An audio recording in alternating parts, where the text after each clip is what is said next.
Shalom Jemaat yang terkasih di dalam Tuhan. Apa kabar hari ini? Kami yakin dan percaya Bapak, Ibu, Saudara-saudari selalu dalam keadaan yang sehat dan penuh sukacita di dalam Tuhan. Kami menyambut Bapak, Ibu, Saudara-saudari yang baru pertama kali hadir. Selamat bergabung dalam keluarga Allah. Welcome to Abba Love Ministry.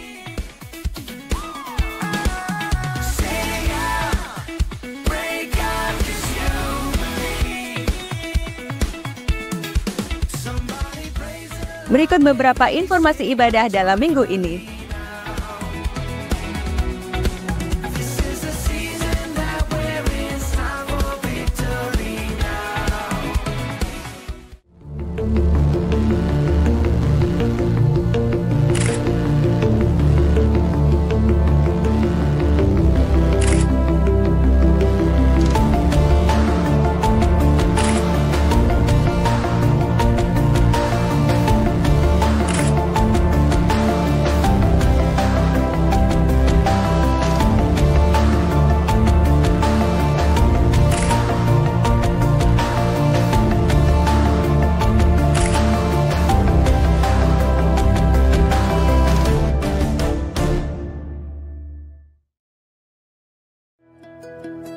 I've been trying to make sense of the sorrow that I feel, holding on for life to the only thing that's real.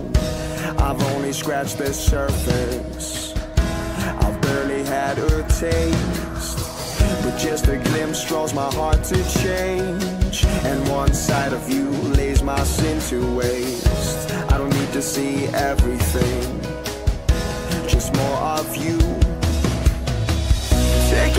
Take it all away. Magnify, no other name. Open up my eyes to you. Take it all away. Magnify, no other name. Open up my eyes to you. My sight is incomplete, and I made you look small. I've been staring at my problems for way too long. Realign where my hope is set, until you're all that's left. But just a glimpse draws my heart to change, and one side of you lays my sin to waste. I don't need to see everything, just more of you. Take it all away. Magnify, no other name. Open up my eyes to you. Take it all away. Magnify, no other name. Open up my eyes to you. God, be greater than the worries in my life. Be stronger than the weakness in my mind. Be louder. Let your glory come alive. Be magnified. God, be greater than the worries in my life. Be stronger than the weakness in my mind. Be louder. Let your glory come alive. Be magnified.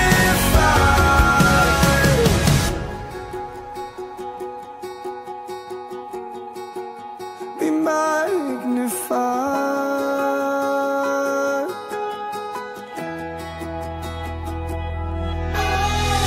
Take it all away. Magnify, no other name. Open up my eyes to you. Open up my eyes. Komsel berdoa sudah dimulai dalam minggu ini.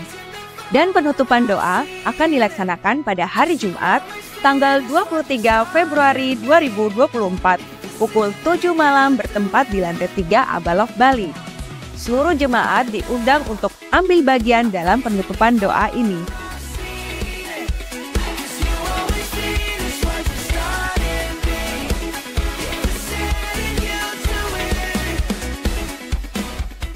Kami mengajak semua jemaat untuk tetap semangat dan antusias dalam Ayo Bersepakat Baca Alkitab, Abba, Jurnal Kehidupan di tahun 2024 ini. Camp Pembinaan Wanita Bijak Single. Prakem pada tanggal 8 April 2024, Camp pada tanggal 10 sampai dengan 11 April 2024, dan wisuda pada tanggal 12 April 2024. Lokasi di GKII Immanuel Denpasar. Dengan biaya 300.000, kontak person dengan Kak Wiwin, dan pendaftaran paling lambat tanggal 31 Maret 2024.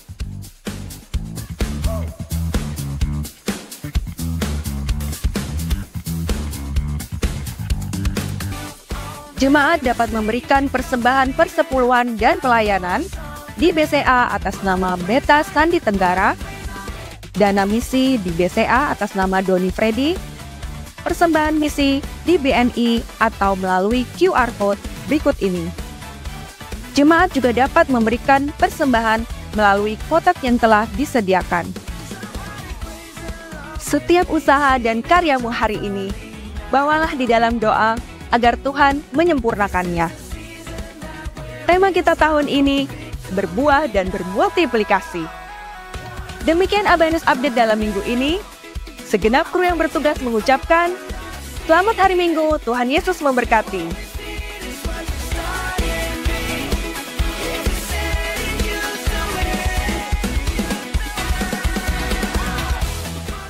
Salam Pesta Demokrasi.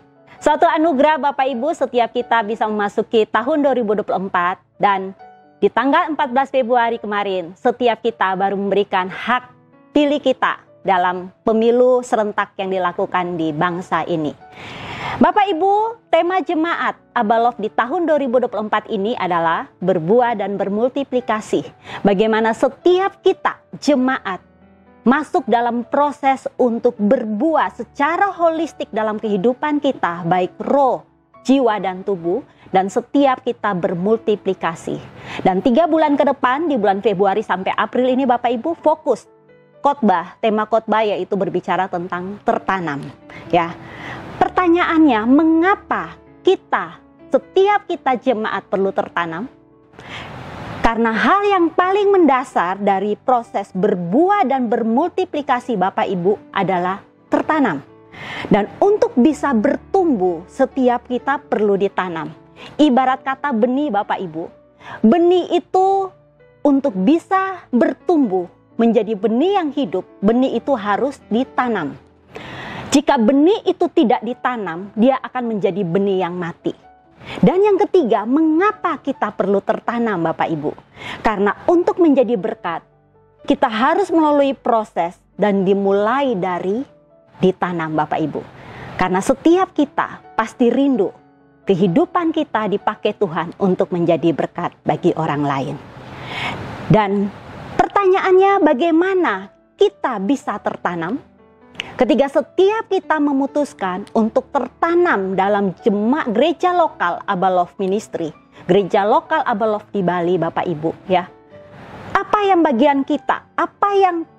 Bagaimana kita bisa ditanam Bapak Ibu? Yang pertama, kita memutuskan untuk tertanam dalam gereja lokal, otomatis kita harus tertanam dalam visi, misi, dan value dari gereja lokal di mana kita tertanam, yaitu Abalov. Yang kedua, bagaimana kita bisa tertanam? Kita tertanam dalam komunitas sel. Karena yang menjadi visi dari jemaat Abalov yaitu setiap kita menjadi murid Kristus melalui komunitas sejati yang memancarkan gerakan kasih Bapa Surgawi untuk menghadirkan kerajaan Allah dalam setiap bidang kehidupan. Untuk menjadi murid, kita harus tertanam dalam komunitas sel. Dan yang ketiga, bagaimana kita bisa tertanam? Selain masuk dalam komunitas sel Bapak Ibu, kita harus tertanam dalam pemuridan atau mentoring. Karena visi bagaimana setiap kita menjadi murid.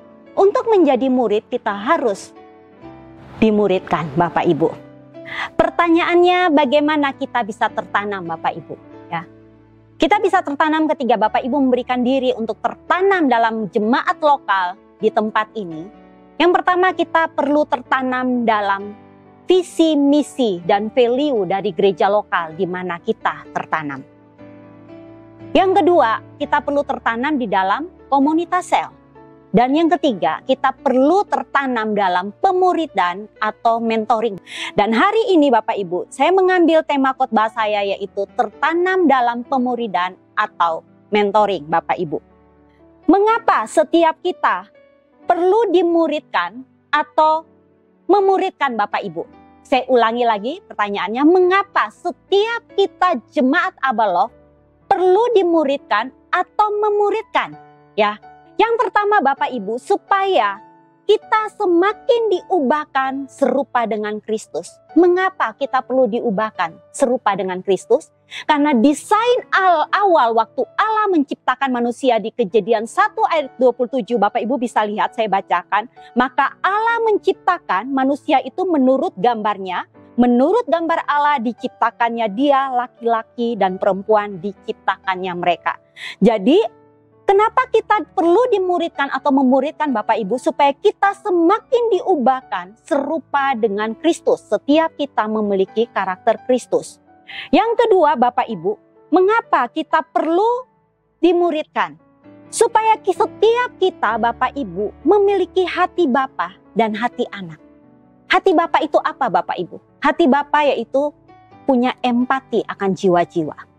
Hati Bapa yaitu datang untuk melayani hati hamba. Dan hati anak yaitu bagaimana dia punya submit, dia punya rasa percaya sepenuhnya kepada Bapanya. Dan yang berikutnya Bapak Ibu, mengapa kita perlu dimuridkan dan memuridkan? Karena proses pemuridan adalah proses akuntabilitas. Bagaimana setiap kita mempertanggungjawabkan hidup kita kepada orang yang memuridkan atau mementor hidup kita. Karena pada akhirnya Bapak Ibu, di Roma 14 ayat 12 mencatat, demikianlah setiap orang di antara kita akan memberi pertanggungan jawab tentang dirinya sendiri kepada Allah. Jadi pada waktu nanti setiap kita kembali pada kekekalan, kita harus mempertanggungjawabkan hidup kita kepada Allah. Tapi kalau kita tunggu nanti Bapak Ibu, kesempatan itu sudah selesai. Dalam proses mentoring ini adalah latihan bagaimana setiap kita mempertanggungjawabkan proses akuntabilitas hidup kita kepada mentor atau pemurid yang mementor hidup setiap kita. Kalau kita lihat Bapak Ibu di Matius 28 ayat 19-20, itu berbicara amanat agung ya. Di situ dikatakan, saya baca yang versi FAYH Bapak Ibu buat setiap kita ya. Oleh karena itu pergilah dan jadikanlah sekaligus bangsa muridku dan baptiskanlah mereka dalam nama Bapa dan Anak dan Roh Kudus. Saya garis bawahin kata murid. Kemudian ajarlah murid-murid yang baru itu. Kata murid-murid saya garis bawahi Bapak Ibu, mentaati segala perintah yang sudah kuberikan kepada kalian, dan yakinlah bahwa aku akan selalu menyertai kalian sampai akhir zaman. Jadi mengapa kita perlu dimuridkan dan memuridkan Bapak Ibu? Karena itu adalah amanat agung. Jadi setiap kita sebagai orang percaya yang sudah terima anugerah keselamatan, kita perlu menggenapi amanat agung. Dan yang terakhir, untuk berbuah dan bermultiplikasi, kita perlu masuk dalam proses pemuridan Bapak Ibu. Pemuridan itu apa Bapak Ibu? Pemuridan atau mentoring adalah sebuah proses di mana seorang percaya dengan contoh hidupnya membiarkan Kristus memakainya sebagai alat untuk melayani sesama sehingga mencapai keserupaan Kristus demi tujuan pembangunan rumah Tuhan Bapak Ibu. Jadi setiap kita orang yang percaya, setiap kita yang sudah terima Yesus dengan contoh hidup kita, dengan keteladanan Bapak Ibu ya, dan membiarkan Kristus memakai kita sebagai alat, bukan dengan kekuatan kita, tetapi mengizinkan Kristus, mengizinkan Roh Kudus yang berdiam dalam diri kita Bapak Ibu, untuk kita melayani sesama ya, melayani sesama orang percaya, sehingga orang yang kita dampingin, kita layani, dia mencapai keserupaan Kristus, berbicara karakter Kristus, mengalami transformasi hatinya, dan ketika dia mencapai kesemuan Kristus, mencapai potensi maksimal, goal akhirnya apa Bapak Ibu? Tujuannya untuk pembangunan rumah Tuhan, bukan untuk kepentingan pribadinya Bapak Ibu. Jadi dalam proses ini Bapak Ibu, dalam proses mentoring ya, adalah suatu hal yang tidak susah bagi setiap kita. Benar Bapak Ibu, ketika kita orang percaya, berarti kita sudah memenuhi syarat untuk menjadi seorang murid. Kita sudah memenuhi syarat untuk kita bisa memuridkan karena kita orang percaya. Dan kita tidak perlu skill apapun Bapak Ibu. Karena di situ dikatakan pemuridan itu apa? Dengan contoh hidup kita, berbicara keteladanan hidup kita dan mengizinkan Kristus, mengizinkan Roh Kudus yang ada dalam diri kita, memakai kita untuk menjadi alatnya. Jadi kita menjadi saluran perpanjangan tangannya Tuhan untuk melayani sesama, mendampingi sesama, ya Bapak Ibu. Dan konsep pemuridan atau mentoring itu apa Bapak Ibu? Konsep pemuridan yaitu berbicara tentang pertama peneladanan, ya. Bagaimana setiap kita menjadi teladan. Menjadi teladan susah atau gampang Bapak Ibu? Bisa dikatakan susah, bisa dikatakan gampang. Tapi satu hal ketiga, kita sebagai orang percaya ada benih Kristus, benih ilahi yang Tuhan taruh. Otomatis itu menolong kita untuk berubah. Dan dengan perubahan itu kita bisa menjadi teladan dalam kehidupan orang lain. Yang kedua, konsep pemuridan itu apa Bapak Ibu? Yaitu lewat pembelajaran melalui pengalaman. Pengalaman siapa? Pengalaman pribadi Bapak Ibu, bukan pengalaman orang lain. Dengan pengalaman kita pribadi, bagaimana sebelum kita terima Yesus kehidupan kita. Dan ketika kita terima Tuhan Yesus, perubahan apa yang terjadi? Itu adalah hal yang kita alamin sendiri. Otomatis itu hal yang gampang kita ceritakan. Karena berbicara pengalaman kita pribadi, bukan pengalaman orang lain Bapak Ibu. Yang ketiga, konsep dari pemuridan itu apa Bapak Ibu? Berbicara tentang pemenuhan kebutuhan dan kesempatan. Jadi ketika kita mementor orang lain, kita melihat kebutuhan apa yang diperlukan oleh mentor, anak mentor kita, atau murid kita, atau menti kita Bapak Ibu. Dan lewat proses itu menjadi satu kesempatan untuk kita menjadi saluran berkatnya Tuhan. Yang keempat, konsep pemuridan itu berbicara tentang perubahan maksimal. Perubahan maksimal dalam hal apa Bapak Ibu? Berbicara holistik hidup kita. Dari sisi kerohanian, ketika dia bertobat, dia masih bayi rohani. Bagaimana dia didampingin untuk melakukan disiplin rohani. Bagaimana dari proses jiwanya. Bagaimana dari proses tubuhnya. Jadi holistik hidup kita dengan setiap potensi yang Tuhan kasih membuat kita mengalami suatu perubahan maksimal. Dan perubahan maksimal itu membuat kita masuk dalam proses potensi maksimal. Dan potensi maksimal itu membuat kita terjadi pelipat gandaan atau multiplikasi dalam kehidupan setiap kita. Di mana dengan perubahan maksimal, potensi maksimal, dan pelipat gandaan itu adalah proses bagaimana kita dipakai untuk menjadi berkat Bapak Ibu.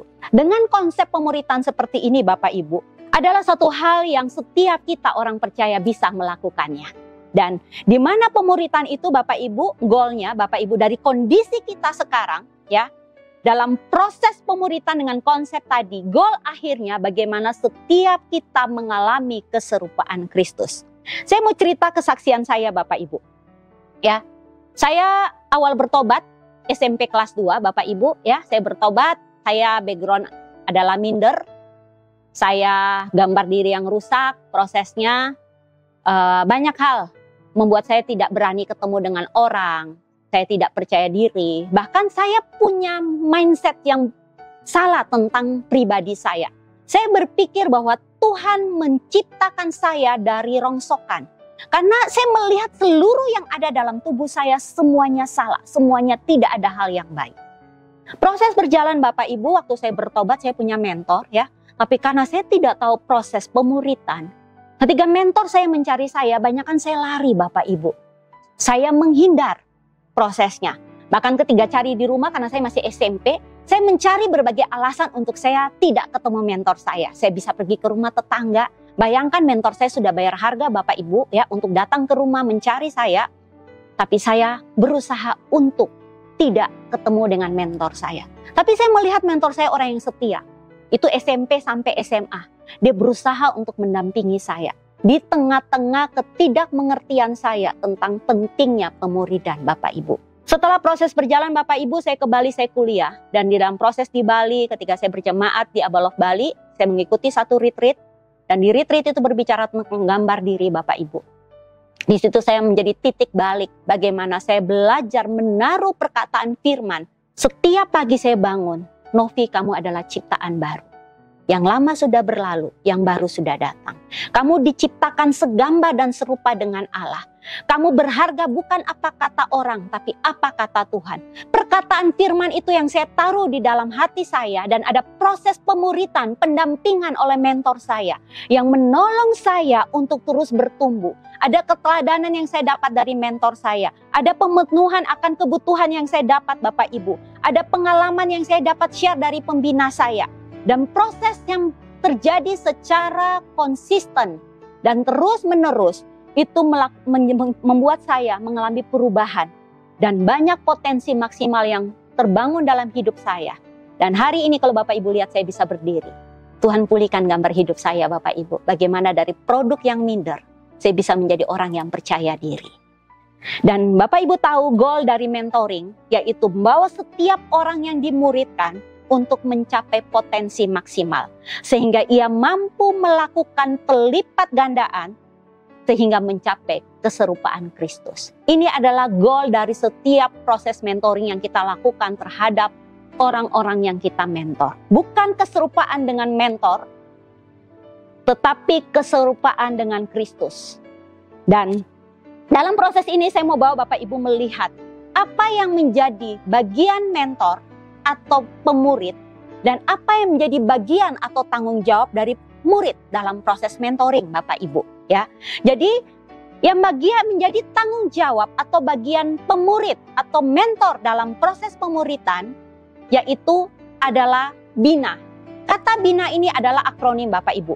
Kolose 1 ayat 28-29 saya bacakan bagi Bapak Ibu. Di sini dikatakan, dialah yang kami beritakan apabila tiap-tiap orang kami nasihati dan tiap-tiap orang kami ajari dalam segala hikmat, untuk memimpin tiap-tiap orang kepada kesempurnaan dalam Kristus. Itulah yang kuusahakan dan kupergumulkan dengan segala tenaga sesuai dengan kuasanya yang bekerja dengan kuat di dalam aku, Bapak Ibu. Ini adalah proses tanggung jawab dari seorang mentor yang ditulis oleh Paulus, Bapak Ibu. Ya, jadi bagian seorang pemurid atau mentor dalam proses pemuritan itu apa, Bapak Ibu? Yang pertama, memberitakan. Pertanyaannya, Bapak Ibu, apa yang diberitakan? Seorang mentor, seorang pemurid kepada muridnya. Seorang pemurid atau mentor, dia memberitakan tentang keserupaan dengan Kristus. Ya, keserupaan, berbicara lagi goal dari mentoring itu, Bapak Ibu, goal dari pemuritan itu. Jadi ketika menjadi seorang pemurid atau mentor, hal yang pertama dia memberitakan, mengingatkan bahwa seorang murid dia punya proses goal akhirnya keserupaan dengan Kristus. Ya. Yang kedua, mengingatkan apa yang diingatkan seorang pemurid kepada muridnya. Hal yang diingatkan berbicara proses. Kalau mengingatkan itu berbicara proses berulang-ulang. Bukan cuma satu kali, Bapak Ibu. Proses berulang-ulang dalam proses mentoring itu atau pemuritan. Ada proses berulang-ulang yang diingatkan oleh pemurid atau mentor. Yaitu bagaimana seorang murid dalam kondisi apapun, dia tekun melakukan 3A. Apa itu 3A? Yang pertama, dia tekun melakukan ajaran Kristus. Ajaran Kristus itu apa, Bapak Ibu? Bapak Ibu bisa melihat di Matius 5-7. Pada waktu Yesus memanggil murid-murid yang pertama, Yesus fokus mengajarkan tentang Matius 5-7. Itu berbicara tentang transformasi hati. Ya, bagaimana setiap kita sebagai murid mengalami transformasi hati lewat proses bagaimana kita membangun disiplin rohani kita, Bapak Ibu. Di dalam disiplin rohani itu berbicara tentang bagaimana kita membangun kehidupan doa kita, bagaimana kita mengaku dosa kita, dan bagaimana kita membaca firman. Membaca firman bukan cuma sekedar baca, Bapak Ibu, tapi bagaimana kita membaca, merenungkan, dan membagikan firman yang kita baca, sehingga firman itu menjadi firman yang hidup bagi setiap kita. Ya. Dan yang kedua, apa yang diingatkan oleh seorang mentor? Tadi saya katakan 3A. A yang pertama, ajaran Kristus. A yang kedua, berbicara tentang apa, Bapak Ibu? Seorang mentor mengingatkan tentang aktivitas, Bapak Ibu. Aktivitas. Jadi, aktivitas Kristus. Aktivitas Kristus itu apa, Bapak Ibu? Aktivitas Kristus berbicara tentang pembangunan rumah Tuhan. Jadi bagaimana 5 pekerjaan pembangunan rumah Tuhan yang dilakukan oleh Kristus. Di situ Bapak Ibu berbicara tentang setiap kita dipercayakan, ada karunia jawatan yang Tuhan percayakan. Bagaimana kita memaksimalkan, baik itu berbicara tentang jawatan rasul, ya, nabi, bagaimana kita penginjilan, gembala, dan pengajar. Apa yang menjadi kekuatan kita? Apa yang menjadi karunia jawatan kita? Kita menemukan itu dan kita maksimalkan, Bapak Ibu. Dan yang ketiga, apa yang menjadi tanggung jawab dari seorang pemurid atau mentor? Yaitu mengajarkan. Apa yang diajarkan Bapak Ibu oleh seorang pemurid atau mentor? Di sini seorang murid mengajarkan langkah-langkah praktis kepada orang yang dimuridkan atau dimentor untuk melakukan proses 3A tadi, Bapak Ibu. Ada proses evaluasi, pendampingan ketika mungkin anak mentornya jatuh bangun dalam proses saat teduh. Di situ seorang mentor, seorang pemurid bisa menanya, mendampingi prosesnya. Ketiga, seorang murid mungkin dalam proses dia jatuh bangun dalam hal apa, Bapak Ibu? Kekudusan hidup. Di situ seorang mentor bertanggung jawab untuk menanyakan, mengevaluasi bagaimana proses kekudusan hidup dia dalam 1 minggu ini, 1 bulan ini. Jika dalam hal keuangan, seorang mentor bertanya, mendampingi sehingga anak mentornya menang dari proses keuangan itu. Holistik hidup kita, Bapak Ibu. Jadi proses mentoring bukan berbicara cuma kerohanian, Bapak Ibu. Dan yang keempat, bagian pemurid atau mentor yaitu mengarahkan. Apa yang diarahkan, Bapak Ibu? Bagaimana seorang murid dia bertumbuh dan dia menjadi teladan. Sehingga dalam proses keteladanan itu dia bisa memultiplikasi, dia bisa memuridkan lagi orang lain, Bapak Ibu. Ini adalah bagian dari seorang murid. Dan bagaimana bagian dari itu adalah bagian dari seorang pemurid atau mentor, Bapak Ibu. Dan apa yang menjadi bagian dari seorang murid? Karena mentoring itu atau pemuridan berbicara 2 arah, Bapak Ibu. Tidak bisa 1 arah, cuma pemurid atau mentor aja, tapi ada 2 arah proses. Dan bagian dari seorang murid ketika dia dimuridkan, yaitu dia melakukan 3B, Bapak Ibu. 3B itu Bapak Ibu bisa baca di Matius 4 ayat 19 dan Matius 11 ayat 28 sampai 30. Saya tidak bacakan di sini, Bapak Ibu, ya. 3B itu berbicara tentang apa, Bapak Ibu? Yang pertama, dia mengingatkan kepada bagian seorang murid, yaitu bagaimana untuk senantiasa berjalan bersama Kristus. Berjalan bersama Kristus, bagaimana seorang murid memiliki komitmen untuk terus mengikuti teladan Kristus, ya, setiap hari. Berbicara mengikuti teladan Kristus dalam apa? Kasihnya, Bapak Ibu. Dalam hal karakternya. Jadi hal ini yang menjadi bagian tanggung jawab seorang murid untuk dia mau komitmen berjalan bersama dengan Kristus. Tanggung jawab seorang murid yang kedua atau menti, yaitu berbicara tentang apa? Dia mau belajar dari Kristus, berbicara magang, pemagang. Dia sebagai pemagang, Bapak Ibu. Dalam segala aspek hidup dia, bukan berbicara kerohanian aja, tapi menjadi pemagang dalam segala aspek hidupnya. Kristus memberikan keteladan itu, Bapak Ibu bisa lihat bagaimana Kristus ketika mendampingi murid-muridnya. Kristus memberi keteladanan dalam hal keuangan, dalam hal membayar pajak. Bagaimana Kristus mengajarkan murid-muridnya untuk membangun disiplin rohani. Bagaimana Kristus mengelola setiap emosinya, Bapak Ibu. Ketika dalam proses ditekan. Dan yang ketiga, tanggung jawab seorang murid yaitu berekspresikan Kristus. Berekspresikan Kristus ini berbicara tentang apa, Bapak Ibu? Berbicara untuk proses hidup kita setiap hari. Kita mengekspresikan karakter Kristus sehingga orang-orang yang ada sekeliling kita bisa melihat karakter Kristus dalam hidup kita. Dan hidup kita akhirnya menjadi berkat bagi orang lain. Dari proses bagian mentor atau pemurid dan bagian murid atau menti ini, Bapak Ibu, kita bisa melihat bahwa kualitas hati yang dibutuhkan dari seorang pemurid atau mentor, yaitu memiliki hati Bapa.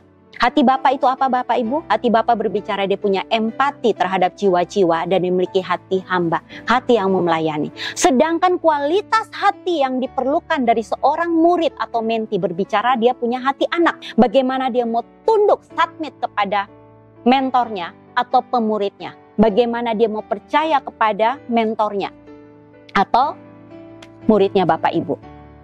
Saya dalam proses ini, Bapak Ibu, saya juga ada dalam proses pemuridan. Saya punya mentor dan saya punya anak-anak yang dimuridkan atau menti, Bapak Ibu.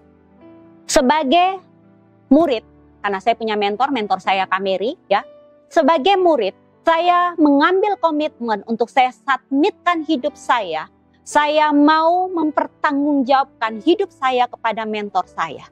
Komitmen saya bagaimana setiap bulan saya punya waktu untuk berbicara secara proses quality time. Saya punya waktu dengan mentor saya.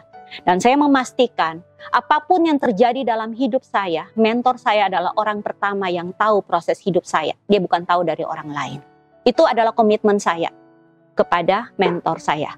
Dan sebagai proses akuntabilitas hidup saya, dalam proses saya bersaat teduh Bapak Ibu setiap hari, saya mengambil komitmen bagaimana saya mengirimkan renungan itu kepada mentor saya. Itu bagian dari proses akuntabilitas hidup saya. Ketika saya punya masalah apapun, saya belajar untuk terbuka dan cerita kepada mentor saya.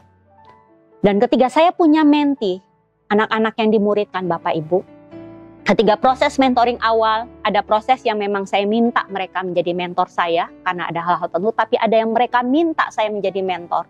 Di proses awal selalu saya bicara, apa menjadi pengharapan dia, ketika dia meminta saya mementorkan. Tapi saya juga menyampaikan apa yang menjadi pengharapan saya sebagai mentor ketika saya memuridkan mereka. Yang saya selalu minta bagaimana mereka mau menjadikan proses mentoring ini bukan program gereja, karena disuruh, karena ini bagian dari visi misi, tapi itu merupakan menjadi proses gaya hidup. Yang kedua saya minta, kalau memang mereka mau dimuridkan, bagaimana mereka mau terbuka, bagaimana mereka mau submitkan proses hidup mereka. Bagaimana ada komitmen waktu Bapak Ibu. Dalam proses pemuridan Bapak Ibu, memang proses berjalan ada suka dan duka. Tapi satu hal yang saya lihat pengalaman hidup saya, ketika saya belajar memberikan hidup saya untuk dimentor, di situ saya melihat bagaimana ada sisi-sisi blind spot dalam hidup saya, itu bisa dilihat oleh mentor saya. Saya melihat bagaimana saya belajar mempertanggungjawabkan, memberikan akuntabilitas hidup saya kepada mentor saya. Tidak enak Bapak Ibu, ya, segala sesuatu kesannya harus lapor. Tapi di situ saya belajar, karena pada akhirnya saya harus mempertanggungjawab hidup saya pada Tuhan. Bagaimana saya harus menyisihkan waktu saya. Ketika saya sebagai mentor Bapak Ibu, saya harus memberikan waktu saya kepada anak-anak mentor saya. Saya punya anak mentor sekitar 12 orang Bapak Ibu, belum yang di sekolah.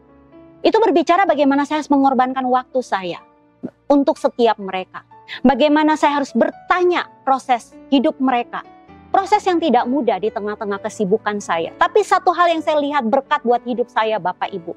Bagaimana Tuhan menaruh empati itu di hati saya terhadap anak-anak mentor saya. Yang kedua, proses mentoring ini mendorong saya untuk saya bertumbuh secara maksimal. Mendorong saya pertumbuhan rohani saya Bapak Ibu. Ketika saya mau bertanya proses saat teduh mereka, tidak mungkin saya bertanya tanpa saya bersaat teduh Bapak Ibu. Ketika saya bertanya proses keuangan mereka, pasti saya juga harus menjadi pengelola yang baik keuangan saya. Ketika saya bertanya proses kekudusan hidup mereka, itu seperti pedang bermata dua, bagaimana saya menjaga kekudusan hidup saya. Dan dari proses semua itu, balik lagi Bapak Ibu, dari proses mentoring atau pemuridan ini, goal akhirnya keserupaan dengan Kristus. Dan hari ini Bapak Ibu, saya mau mengajak setiap Bapak Ibu, mari kita menjadi jemaat yang bertumbuh, yang berbuah dan bermultiplikasi. Salah satu caranya, mari kita berikan diri kita untuk kita ditanam dalam proses pemuridan atau mentoring. Kalau Bapak Ibu hari ini sudah menjadi seorang pemurid atau mentor, mari bangun proses hidup kita sehingga kita menjadi mentor yang melakukan fungsi bina itu secara konsisten bagi orang-orang yang kita bina. Ketika hari ini kita sudah punya posisi sebagai seorang murid, mari miliki roh anak, hati anak itu, untuk kita mau submit kepada mentor. Mentor tidak sempurna Bapak Ibu. Tidak ada yang sempurna. Tapi mari izinkan Tuhan memakai hidup kita. Memaksimalkan potensi kita lewat siapapun yang dipercaya menjadi Bapa rohani, menjadi mentor dalam hidup kita.